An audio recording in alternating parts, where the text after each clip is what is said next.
back to, I said when my sons first started at 3 years old, we had one of the top bitty ball fundamental programs in the city, run by Kirk Johnson and Harold Freeman.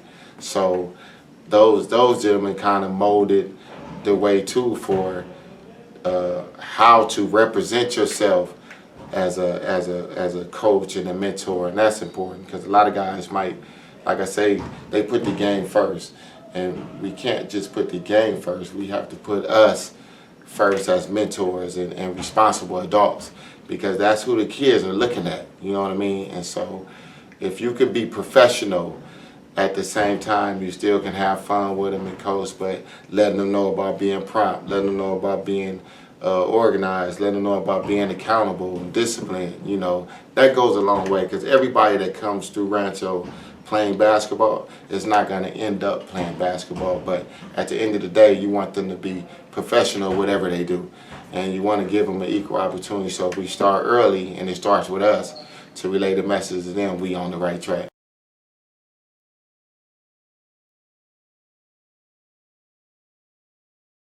I've always felt that knowledge is power, and the biggest thing is how can you relay a message to this young man to help him be more productive. So a lot of times, you know, us as adults get so caught up in what we know, and we forget that gap, and you have to always keep researching and keeping up with the times to find out how you can best deliver the message to the youth, because that's the most important thing, you know. And then with their lack of patience nowadays, you know, you have to be more patient.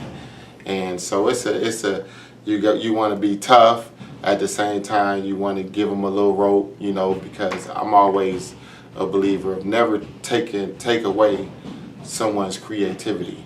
You know what I mean? God's blessed all of us with certain talents and certain creativity. So I believe in structure, I believe in discipline at the same time. I believe in you being creative and being open-minded to be able to showcase your talents as well.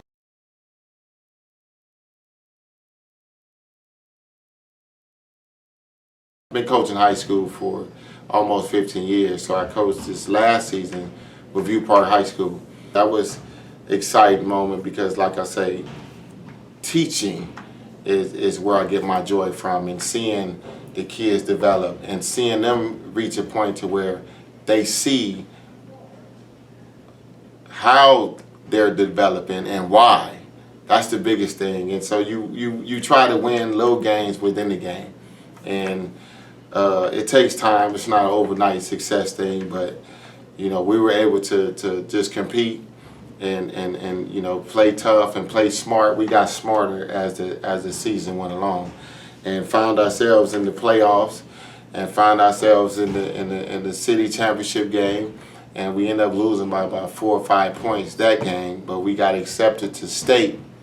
And from state, it was like, man, we got a second opportunity. You know, the kid, it was almost like a storyline, like something that you pay to go see at the movies. You know, to see the progress, and from the beginning with the track, taking the kids out on the track, running a mile, running the sprints, the push-ups, the sit-ups. You know, it helped them strengthen their game to be able to support their abilities. So the bus ride to Sacramento, you know, I really think it could have been overwhelming if I didn't have the experience in the I guess in the game that I developed from, like you said, I played high school, I played college, I played pro-am, but teaching the kids is almost totally different than you playing. You know what I mean? I knew back when I played, you had to have a toughness, you had to have a mentality, you got to be teammate friendly, so I tried to instill those qualities into the team. And I think I like to say I've done a pretty good job at the end of the day. You know, being state champions, man, that was overwhelming. I still haven't fully celebrated winning the state championship game. Like it's been so many other things, you know, going on. I lost my father during the process. He was always here. my son's grandfather, he was always here doing their youth and development and always supportive of me, you know, throughout my coaching career. So during that time, it was tough for me. So I guess it helped me stay focused, you know what I mean, and concentrate on the task at hand. So I guess soon I'm gonna be able to celebrate, you know what I mean. A lot of people, I've gotten calls from people, and they say, man, how does it feel like you a state champion now? And I remember the first call I got, not being conceited, but he asked that, well, how you feel you're a state champion? I said, man, I think I've always been a champion. You know what I'm saying? Like really, like just my mindset and my teaching and how you prepare kids to perform. I think when you do that, you're on a whole nother level within itself. And it's not all about winning the game per se, but it's about winning. And when you're doing it the right way, you're winning. And so I thought it was just a matter of time, man, to where I was going to be in position and be able to really showcase that mindset and that mentality, and it happened in 2018. So I'm looking forward to continue to build off that, you know, and continue to grow myself. I think that's important as a coach too. When you walk into situations, it's like always be open to learn, even from the kids. Like I've learned so much from the kids this past year, to where you think I'm the teacher and it's all about what lesson I've taught. But man, being able to recognize that I've learned is important too. So yeah, it was a lot of fun, and it has to be when you're coaching. You know what I'm saying? I always say love it or leave it alone. You can't be straddle line, 1 foot in, 1 foot out. You gotta really love it, and every day it has to be, you know, how can I be better? You know what I'm saying? So from that standpoint, all those qualities, you know, a lot of those qualities, other than me being from Detroit, Michigan, you know, and I'm very family oriented, so Rancho, Cienega played a big part in my development, plus a lot of other kids and people that's come through here.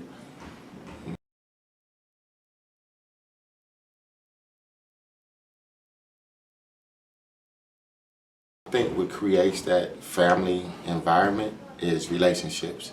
And I think it's genuine relationships, and it's adults who, hardworking adults who kind of going through the same things in their own personal families, and you're able to come here and have the same common goal, which is to give kids a better opportunity to succeed. So I agree with you. I've always looked at Rancho as a family environment, you know, and like I said, it's the relationships. You know, you meet parents, and from your relationship, they trust, you know what I mean, you, and they're able to come and be a part of your programs here at the facility, and then they reach out, and so you go from good people to more good people, because they're reaching out and saying, hey, you know, it's a great facility, they have great programs at Rancho, Cienega, you should come on down. And so, like I said, you go from 5 to 15, you go from 15 to 30, and everybody's comfortable, and everybody's, you know, might say, hey, I gotta work late, can my son ride with you? That's what it's all about, you know, that's team, you know what I mean? So when you can, the sooner you can develop team environment, it better helps the kid, because no matter how better or how good he gets, he has to be able to formulate with a team. Mark. You lost the ball trying to do something you weren't supposed to do. Look, if they don't stop you, shoot your jumper, your mid-range.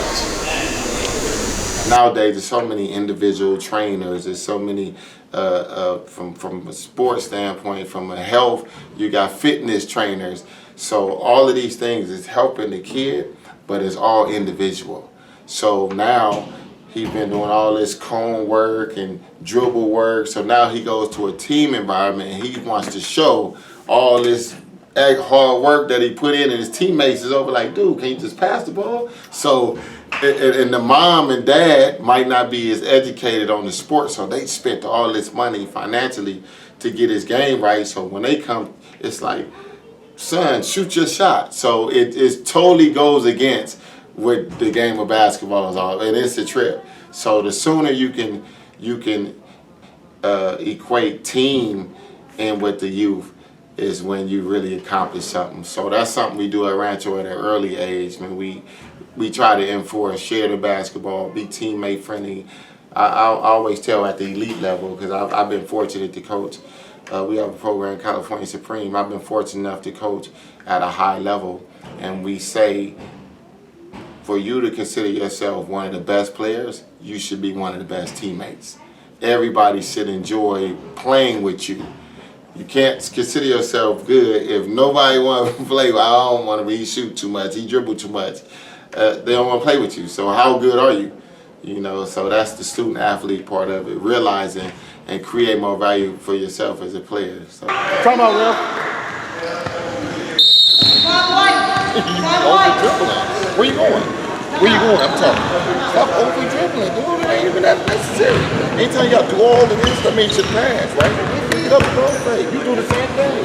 Over dribbling. You got somebody open on your side, you have to break the ball. I don't care who it is. White jersey is running, we got to do the ball, right? Boom. Boom. Make good decisions, fellas. Big decisions. Defense on 3. 1, 2, 3. Hey.